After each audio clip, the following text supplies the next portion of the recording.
इस तरह के अपार्टमेंट्स लेते हैं तो ये आपको पड़ेगा 18 से 2000। दो तरीके से यहाँ पे डीलरशिप गाड़ी देता है, एक लीज पे और एक आपको फाइनेंस करता है। $2000 $2200 महीना आप साइड पे रख दें ग्रोसरी का। बिस्मिल्लाहिर्रहमानिर्रहीम, अस्सलाम वालेकुम everyone, welcome to Seema official, आपका अपना चैनल जो लाता है बहुत ही मज़ेदार और इन्फॉर्मेटिव वीडियो और अपने अपने प्यारे प्यारे से व्लॉग्स। तो जिसने भी सब्सक्राइब नहीं किया है जल्दी से जाएं और सब्सक्राइब का बटन दबा दें, या फिर right after watching this video जल्दी से सब्सक्राइब कर लें और बेल आइकन का बटन ज़रूर प्रेस करें। तो जी आज की जो वीडियो है वो है कनाडा में जो रहने की कॉस्ट है, क्या आपको एक्सपेंसेस आते हैं और यहाँ पे रहने की जितने भी एक्सपेंस है ना वो कितने पड़ जाते हैं, मतलब एक बंदा किस तरह से अफोर्ड कर सकता है या एक बंदे की फैमिली जो 4 से 5 लोगों पर मुनसर होती है, डिपेंड करती है, तो उनका खर्चा क्या आता है। तो चलिए इस बात पे हम डिस्कस करते हैं। तो जी जो नए आने वाले हैं कनाडा में तो उनके लिए सबसे आसान तरीका है इस तरह के अपार्टमेंट्स। तो आप अगर इस तरह आते हैं कनाडा में और इस तरह के अपार्टमेंट्स लेते हैं तो ये आपको पड़ेगा तकरीबन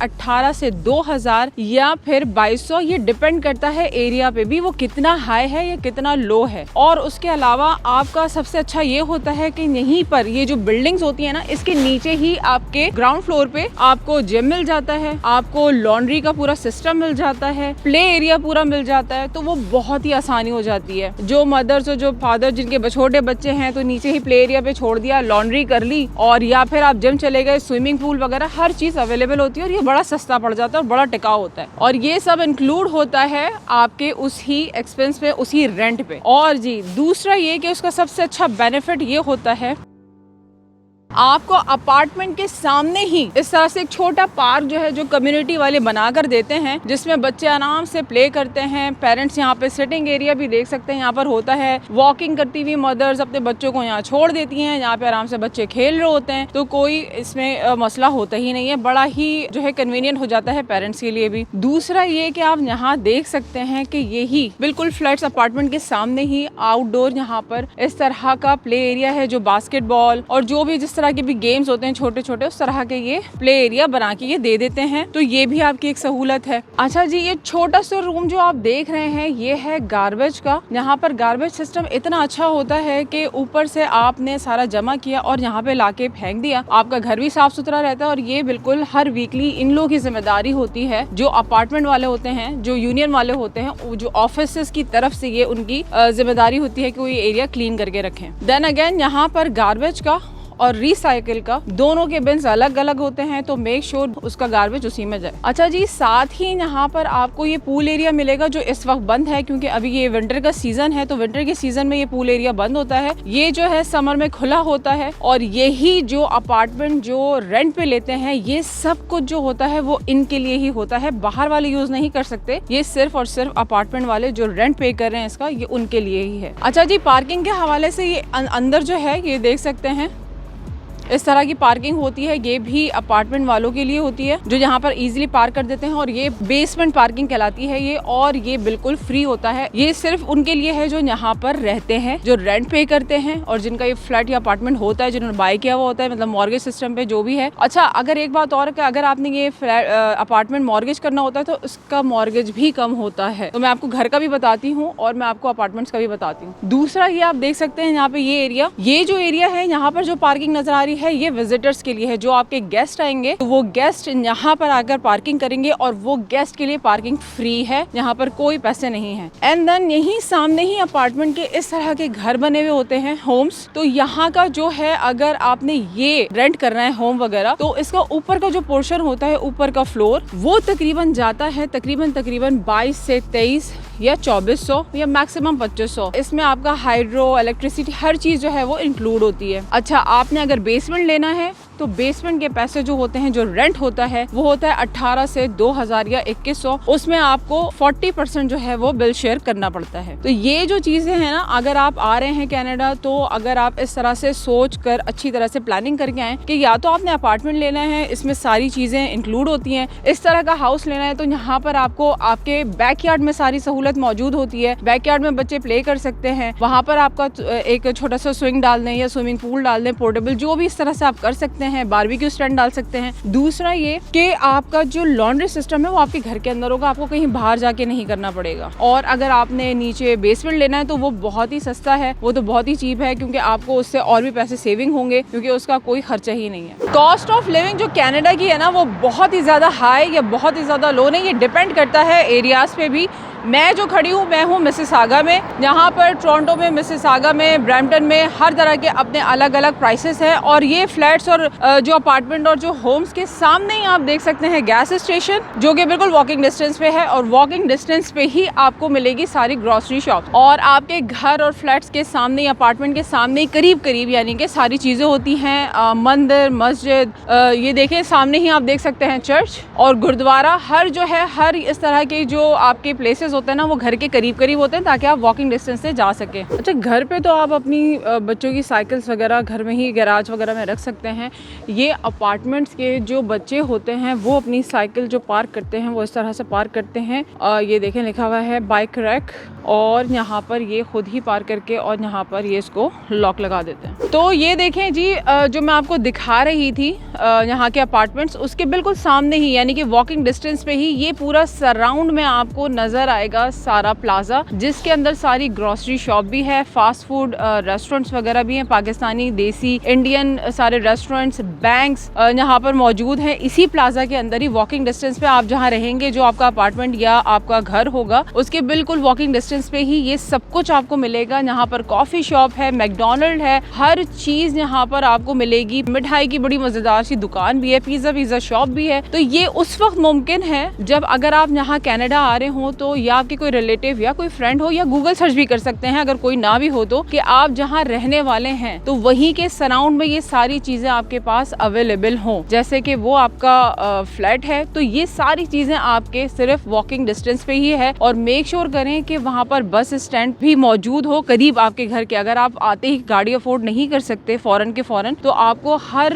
10 से 15 मिनट में बस स्टॉप पे बस मिल जाती है, जो मैप के थ्रू आपको मैंने पहले भी अपनी वीडियोस में दिखाया है कि उस पर सारा मैप और टाइमिंग्स हर चीज़ लिखी होती है कि कौन सी बस आपकी डेस्टिनेशन पे पहुंचाएगी। तो ये सब बहुत आसानी हो जाती है। आने से पहले वंस अगेन मैं कहूँगी कि वर्कआउट ज़रूर करें कि आप किस एरिया में आ रहे हैं, कितना हाई रेंज है, कितना लो रेंज है, कितना अफोर्ड कर सकते हैं। ये सब कुछ मौजूद होता है इंटरनेट पे, एक फिंगर टिप पे। और आप अपने किसी फ्रेंड या रिलेटिव से भी मशवरा ले सकते हैं, एडवाइस ले सकते हैं, या फिर आप सीमा ऑफिशियल पे भी कमेंट करके पूछ सकते हैं कोई भी सवाल, कोई भी जवाब। या फिर इंस्टाग्राम है kashif_Canada, उस पर पूछ सकते हैं। सीमा_official 5 इंस्टाग्राम है, उस पर पूछ सकते हैं। सारे सवालों के जवाब आपको उस पर मिल जाएंगे। अच्छा जी, अगर अब आप कनाडा आ रहे हैं और आपके पास पैसा है कि यहाँ आते ही आप गाड़ी ले सकें, और किस तरह की लेनी है, क्या लेनी है, उसके क्या प्रोसेस हैं और उसका क्या तरीका है, वो बताएंगे आपको काशिफ साहब। अगर तो यहाँ पे आके आप लोगों ने गाड़ी लेनी है राइट अवे, तो ये ध्यान रखिएगा कि आते के साथ ही BMW, मर्सिडीज लेने की कोई जरूरत नहीं है। Even if you can afford it, don't need to buy it. आप हायोंडाई लें, आप टोयोटा लें, आप होंडा लें, इस तरह की गाड़ियां लें जिसके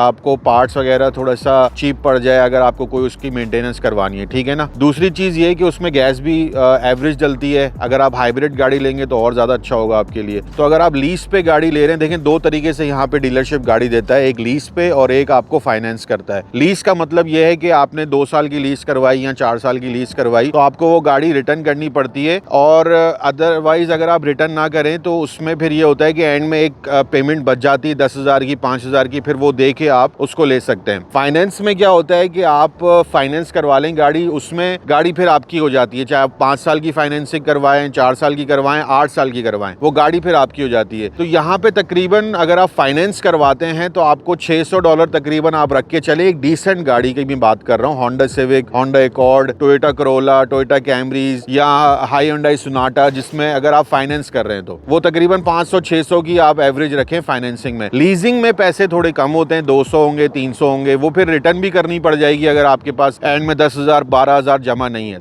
तो ये पैसों का ध्यान रखें। फिर आपका इंश्योरेंस होता है, ठीक है, फिर आपकी गैस होती है। तो इंश्योरेंस तकरीबन एवरेज जो है ना वो अराउंड 200-250 है मिसिसागा में। ब्रैम्पटन में अगर आप चले जाएंगे तो आपका यही उसी गाड़ी का जो है 600-500 इतना होता है ब्रैम्पटन में, क्योंकि ज्यादा है वहाँ पे एक्सीडेंट का रेशियो, राइट। उस हिसाब से ये लोग डिसाइड करते हैं। हैं। और सबसे जो इम्पोर्टेंट बात है वो ये है कि इसकी जो गैस माइलेज है वो अगर आप एवरेज भी लगा ले, देखिए आप ज़्यादा ना भी चलाएं गाड़ी तो एवरेज आप समझ लें कि 300-400 तो है, कम से कम 300-400 आपकी गाड़ी में लग ही जाता है। कहीं आप ड्राइव पे चले जाएं, कहीं आप घूमने चले जाएं, काम पे चले जाएं, तो ये जहन में रखिएगा। तो गाड़ी का तो ये हो गया जी। सीमा 2-3 स्टेप मिस कर गई है, मैं फटाफट आपको बता देता हूँ। एक तो मिसलेनियस जो खर्चा है आपका वो जहन में रखें कि वो होता ही होता है। तकरीबन आप उसमें $300, $350, मैं देखिए ज्यादा बताना नहीं चाह रहा हूँ क्योंकि आप ऐसा ना हो कि डर के फिर ऐसा करें कि अपनी जो आप लोगों ने कनाडा के लिए फाइल किया हुआ है सारा पेपर वर्क वो कहीं विड्रॉ ही ना कर लें मेरे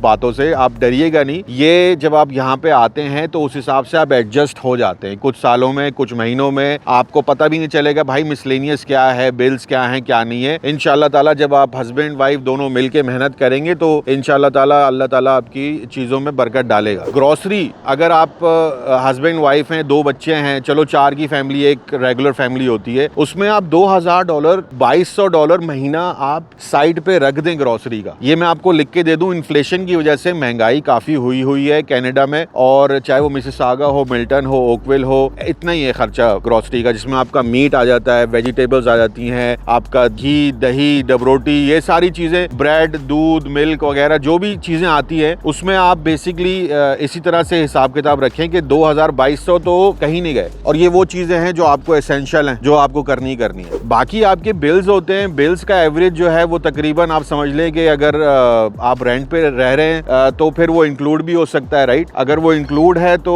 ठीक है, अगर नहीं है तो फिर आपको बिजली का बिल, गैस का बिल, ये सारी चीजें भी पे करनी पड़ती हैं, and depending on how much you are using it. तो ये सारी चीजें हैं। अगर मैं कुछ मिस कर गया हूं तो कमेंट में आप बता दीजिएगा, इंशाल्लाह ताला मैं उसका जवाब दे दूंगा। कॉस्ट ऑफ लिविंग आपको पता चल गई है कि देखें यहाँ पे मैंने गाड़ी का बता दिया आपको, ग्रोसरीज का बता दिया आपको, रेंट का बता दिया, बेसमेंट के रेंट का सीमा ने बता दिया। यहाँ पे स्कूल्स बिल्कुल फ्री हैं, फ्रॉम 10 to 12 स्टैंडर्ड तक फ्री है। उस यूनिवर्सिटी के पैसे होते हैं, वो एक डिफरेंट टॉपिक है। फ्री का मतलब ये है कि कम्प्लीटली फ्री है, उसमें यूनिफॉर्म भी इंक्लूड नहीं है। मतलब आप घर के कपड़ों में जाएं, वो यूनिफॉर्म यहाँ पे नहीं होता, कुछ भी नहीं होता है। इनफैक्ट यहाँ पे ना आप अपने कपड़ों में, जिसमें बच्चे सो रहे होते हैं कभी कभी, उसमें उड़ के चले जाते हैं। तो ये सारी चीज़ें हैं। बाकी अगर आपका कोई भी क्वेश्चन है आप कमेंट में पूछ सकते हैं या हमारे इंस्टाग्राम पे हमें फॉलो कर सकते हैं। चलें, अपना बहुत सारा ख्याल रखिएगा। मेरी और सीमा की तरफ से आपको अल्लाह हाफिज। अल्लाह हाफिज। सब्सक्राइब करना ना भूलिएगा। हाँ, Take care. सब्सक्राइब करें भाई और सपोर्ट करें। Thank you, Allah Hafiz.